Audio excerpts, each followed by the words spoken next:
యెహెజ్కేలు గ్రంథము 33వ అధ్యాయము. మరియు యెహోవా వాక్కు నాకు ప్రత్యక్షమై ఇలాగు సెలవిచ్చెను, నరపుత్రుడా, నీవు నీ జనులకు సమాచారము ప్రకటించి వారితో ఇట్లనుము, నేను ఒకానొక దేశము మీదికి ఖడ్గమును రప్పింపగా ఆ జనులు తమలో ఒకనిని ఏర్పరచుకొని కావలిగా నిర్ణయించిన ఎడల అతడు దేశము మీదికి ఖడ్గము వచ్చుట చూచి బాకా ఊది జనులను హెచ్చరిక చేసిన సమయమున ఎవడైనను బాకా నాదము వినియును జాగ్రత్త పడనందున ఖడ్గము వచ్చి వాని ప్రాణము తీసిన ఎడల వాడు తన ప్రాణమునకు తానే ఉత్తరవాది. బాకా నాదము వినియును వాడు జాగ్రత్త పడకపోయెను గనుక తన ప్రాణమునకు తనే ఉత్తరవాది. అలెనగా వాడు జాగ్రత్త పడిన ఎడల తన ప్రాణమును రక్షించుకొనును. అయితే కావలివాడు ఖడ్గము వచ్చుట చూచియు బాకా ఊదనందుచేత జనుల అజాగ్రత్తగా ఉండుటయు ఖడ్గము వచ్చి వారిలో ఒకని ప్రాణము తీయుటయు తటస్థించిన ఎడల వాడు తన దోషమును బట్టి పట్టబడినను నేను కావలి వాని యొద్ద వాని ప్రాణమును గూర్చి విచారణ చేయుదును. నరపుత్రుడా, నేను నిన్ను ఇశ్రాయేలులకు కావలివానిగా నియమించి ఉన్నాను గనుక నీవు నా నోటి మాటను విని నాకు ప్రతిగా వారిని హెచ్చరిక చేయవలెను. దుర్మార్గుడా, నీవు నిశ్చయముగా మరణము నొందుదువు అని దుర్మార్గునికి నేను సెలవీయగా అతడు తన దుర్మార్గతను విడిచి జాగ్రత్త పడునట్లు నీవు ఆ దుర్మార్గునికి నా మాట తెలియజేయని ఎడల ఆ దుర్మార్గుడు తన దోషమును బట్టి మరణమునందును గాని అతని ప్రాణమును గూర్చి నిన్ను విచారణ చేయుదును. అయితే ఆ దుర్మార్గుడు తన దుర్మార్గతను విడువవలెనని నీవు అతనిని హెచ్చరిక చేయగా అతడు తన దుర్మార్గతను విడువని ఎడల అతడు తన దోషమును బట్టి మరణమునందును గాని నీవు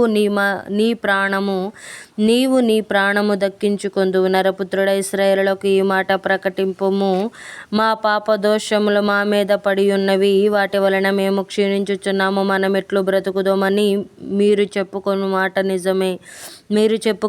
నిజమే. కాగా వారితో ఇట్లనుము, నా జీవము తోడు దుర్మార్గుడు మరణము నొందుట వలన నాకు సంతోషము లేదు. దుర్మార్గుడు తన దుర్మార్గత నుండి మరలి బ్రతుకుట వలన నాకు సంతోషము కలుగును. కాబట్టి ఇశ్రాయేలీయులారా, మనసు త్రిప్పుకొనుడి, మీ దుర్మార్గత నుండి మరలి మనస్సు త్రిప్పుకొనుడి. మీరెందుకు మరణము నొందుదురు? ఇదే ప్రభువగు యెహోవా వాక్కు. మరియు నరపుత్రుడా, నీవు నీ జనులకు ఈ మాట తెలియజేయుము. నీతిమంతుడు పాపము చేసిన దినమున అది వరకు అతడు అనుసరించిన నీతి అతన్ని విడిపింపదు. దుష్టుడు చెడుతనము విడిచి మనసు త్రిప్పుకొనిన దినమున తాను చేసి ఉన్న చెడుతనమును బట్టి వాడు పడిపోడు. అలాగుననే నీతిమంతుడు పాపము చేసిన దినమున తన నీతిని బట్టి అతడు బ్రతకజాలడు. నీతిమంతుడు పాపము చేసిన దినమున తన నీతిని బట్టి అతడు బ్రతకజాలడు. నీతిమంతుడు నిజముగా బ్రతుకునని నేను చెప్పినందున అతడు తన నీతిని ఆధారము చేసుకుని పాపము చేసిన ఎడల అతని నీతి క్రియలన్నిటిలో ఏదియు జ్ఞాపకమునకు తేబడదు. తాను చేసిన పాపమును బట్టి అతడు మరణము నొందును. మరియు నిజముగా మరణము నొందుదు అని దుర్మార్గునికి నేను సెలవీయగా అతడు తన పాపము విడిచి నీతి న్యాయములను అనుసరించుచు కొదువ సొమ్మును మరల అప్పగించుచు తాను దొంగిలిన దానిని మరల ఇచ్చివేసి పాపము జరిగింపకయుండి జీవాధారములకు కట్టడలను అనుసరించిన ఎడల అతడు మరణము నొందక అవశ్యముగా బ్రతుకును. అతడు చేసిన పాపములలో ఏది అతని విషయమై జ్ఞాపకమునకు తేబడదు.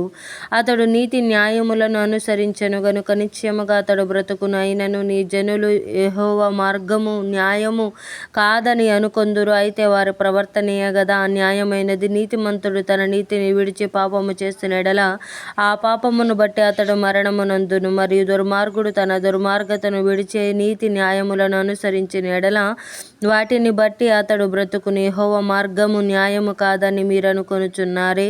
ఇశ్రాయేలీయులారా, మీలో ఎవని ప్రవర్తనను బట్టి వానికి శిక్ష విధించదను.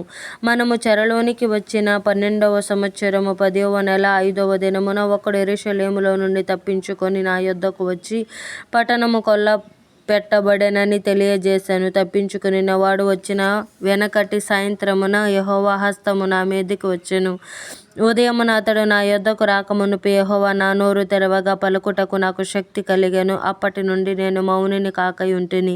మరియు యెహోవా వాక్కు నాకు ప్రత్యక్షమై ఇలాగు సెలవిచ్చెను, నరపుత్రుడా, ఇశ్రాయేలు దేశంలో పాడైపోయిన ఆయా చోట్లను కాపురమున్న వారు అబ్రహాము వంటి రేయి అబ్రహాము ఒంటరి అయి ఈ దేశమును స్వాస్థ్యముగా పొందెను గదా, అనేకులమైన మనకును ఈ దేశము స్వాస్థ్యముగా ఇయ్యబడదా అని అనుకొనుచున్నారు. కాబట్టి వారికి ఈ మాట ప్రకటన చేయము. ప్రభువగు యెహోవా సెలవిచ్చినదేమనగా, రక్తము ఓడ్చివేయక మాంసము భుజించు మీరు, మీ విగ్రహముల వైపు దృష్టియుంచు మీరు, నరహత్య చేయు మీరు ఈ దేశమును స్వతంత్రించుకొందురా. మీరు ఖడ్గమును ఆధారము చేసుకొన్నవారు, హేయక్రియలు జరిగించువారు, పొరుగువాని భార్యను చెరుపువారు, మీ వంటి వారు దేశమును స్వతంత్రించుకొందురా. నీవిలాగున వారికి చెప్పుము, ప్రభువైన యెహోవా సెలవిచ్చినదేమనగా, నా జీవము తోడు పాడైపోయిన స్థలములలో ఉండువారు ఖడ్గము చేత కూలుదురు. బయట పొలములో ఉండువారు వారిని నేను మృగములకు ఆహారముగా ఇచ్చెదను. కోటలలోని వారును గుహలోని వారును తెగులు చేత చచ్చెదరు. ఆ దేశమును నిర్జనముగాను పాడుగాను చేసి దాని బలాతిశయమును మాన్పించెదను. ఎవరును వాటిలో సంచరింపకుండా ఇశ్రాయేలీయుల మన్యములు పాడవును. వారు చేసిన హేయక్రియలన్నిటిని బట్టి వారి దేశమును పాడుగాను నిర్జనముగాను నేను చేయగా, నేను యెహోవానై ఉన్నానని వారు తెలిసి కొందురు. మరియు నరపుత్రుడా, నీ జనుల గోడ దగ్గరను ఇంటి ద్వారములందును నిలవబడి నిన్ను గూర్చి మాటలాడుదురు. ఒకరినొకరు చూచి, పోదాము రండి, యెహోవా యొద్ద నుండి బయలుదేరు మాట ఎట్టిదో చూతము రండి అని చెప్పుకొనుచున్నారు. నా జనులు రాదగిన విధముగా వారు నీ యొద్దకు వచ్చి నా జనులైనట్లుగా నీ ఎదుట కూర్చుండి నీ మాటలు విందురు గాని వాటిననుసరించి ప్రవర్తింపరు. వారు నోటితో ఎంతో ప్రేమ కనపరచుదురు గాని వారి హృదయము లాభమును అపేక్షించుచున్నది. నీవు వారికి వాయిద్యము బాగుగా వాయించుచు మంచి స్వరము కలిగిన గాయకుడవుగా ఉన్నావు. వారు నీ మాటలు విందురు గాని వాటిని అనుసరించి నడుచుకొనరు. అయినను ఆ మాట నెరవేరును. అది నెరవేరగా ప్రవక్త ఒకడు తమ మధ్య నుండెనని వారు తెలిసి కొందురు.